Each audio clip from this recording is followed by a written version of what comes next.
सांसदों की बैठक जो है वो समाप्त हो चुकी है। 2 दिनों तक बैठक चली और संदेश बिल्कुल साफ दिया गया है कि उत्तर प्रदेश विधानसभा चुनाव के लिए सांसद और मंत्री कमर कस ले। कुशीनगर से भाजपा सांसद विजय कुमार दुबे जी हमारे साथ मौजूद हैं। दुबे जी, 2 दिनों तक बैठक चली, कल और आज, ये कहा जाए कि मैराथन बैठक। संदेश साफ है कि कमर आप लोग कस ले। जी सही है।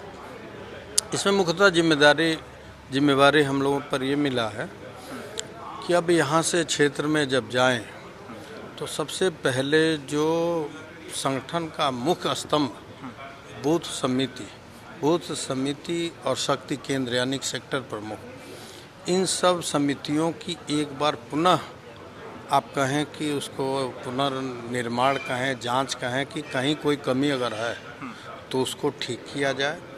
और जो सरकार इस समय प्रधानमंत्री जन कल्याण अन्न योजना चलाई तो उस पर हम लोगों का विशेष हर केंद्रों पर जाकर ये रहे कि गरीब तक, जिस ध्येय से माननीय यशस्वी प्रधानमंत्री जी इतनी बड़ी देश की आबादी के लिए निःशुल्क उन्होंने खाद्यान्न की व्यवस्था किया कि कोई गरीब इस कोरोना के वैश्विक महामारी में भी इस धरती पर भूखे न सोए, वो उन तक पहुंच सके सुगमता से।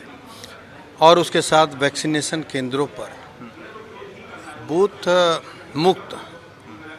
बूथ युक्त वैक्सीनेशन, पहले बूथ पर, फिर विधानसभा, फिर लोकसभा, ये हम लोग को वैक्सीनेशन युक्त करना है। सांसद जी, दूसरा विषय किसानों का है। मुख्यमंत्री ने भी जिक्र किया आप लोगों के कार्यक्रम में कि मिशन किसान उत्तर प्रदेश में चलाया जा रहा है। पहले गन्ना की जो मिलें थी वो कहीं ना कहीं बंद होती थी, अब खुलती थी, और इस बात का भी जिक्र किया कि विपक्ष ने किसानों को गुमराह किया है, जिस वजह से आज किसान आंदोलित हैं।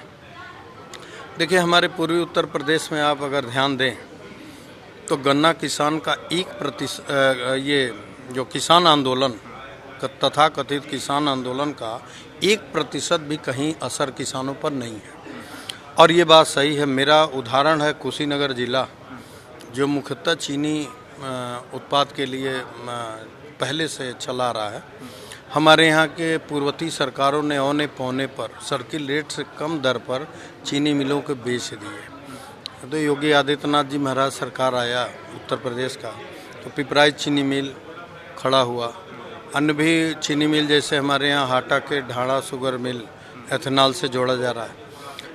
और गन्ना मूल्य भुगतान देखे हैं तो पूर्ववर्ती सरकारों में 3-3 साल लग जाते थे। अभी हमारे माननीय यशस्वी मुख्यमंत्री जी का ये जो एक आश्वासन था किसानों को कि गन्ना भुगतान उसी पेराई सत्र में देंगे, लगभग ये पूर्ण होते नज़र आ रहे हैं। पर उत्तर प्रदेश से तमाम सांसद मौजूद हैं। लोकसभा की बात करें, राज्यसभा की बात करें, पर प्रधानमंत्री नरेंद्र मोदी इस बैठक में नहीं आए। वो भी उत्तर प्रदेश से सांसद हैं, वो नज़र नहीं आए इन बैठक में। देखिए, मैंने कहा ना, ये 2 दिवसीय बैठक मुख्यतः संगठन आधारित ये बैठक था। इसमें आप देखेंगे तो जितने भी शीर्ष स्तर के नेता दिख रहे हैं उसमें मुख्यतः प्रदेश अध्यक्ष, प्रदेश प्रभारी, राष्ट्रीय अध्यक्ष, सभी संगठन से जुड़े लोग थे। आप कह सकते हैं कि हमारे यशस्वी मुख्यमंत्री योगी आदित्यनाथ जी महाराज इसमें, चूँकि उत्तर प्रदेश का चुनाव सामने है, उनके नेतृत्व में हम लोग चुनाव लड़ेंगे, इसलिए उनकी उपस्थिति था। मैंने कहा ये संगठन बेस, मतलब संगठन पर आधारित ये 2 दिवसीय बैठक आप कह सकते हैं। इस पर चर्चा सभी कुछ हुआ। हम लोगों का मुख्य दायित्व है सरकार की योजनाओं को कार्यकर्ता के माध्यम से समाज में पहुँचाया जाए, ले जाया जाए, याद दिलाया जाए। आप लोगों ने तैयारी पूरी कर ली है 2022 की? पूरा 2022 की तैयारी तो पहले से है। ये भारतीय जनता पार्टी दुनिया की सबसे बड़ी संगठन, ऐसी संगठन है जो 365 दिन चुनाव की तैयारी जनता के बीच रह के करती है। वो बसंत ऋतु के अन्य वो दल होते हैं जो चुनाव के समय सुध आता है, यहाँ कार्यकर्ताओं की सुध शुरू से लिया जाता है। इसी नाते भारतीय जनता पार्टी एकमात्र दल है कि यहाँ कार्यकर्ता भी प्रधानमंत्री बन सकता है। बहुत बहुत शुक्रिया। तो एक कुशीनगर से सांसद थे जो साफ तौर पर कह रहे हैं कि 2022 विधानसभा चुनाव की तैयारी में जो भाजपा है वो जुट चुकी है।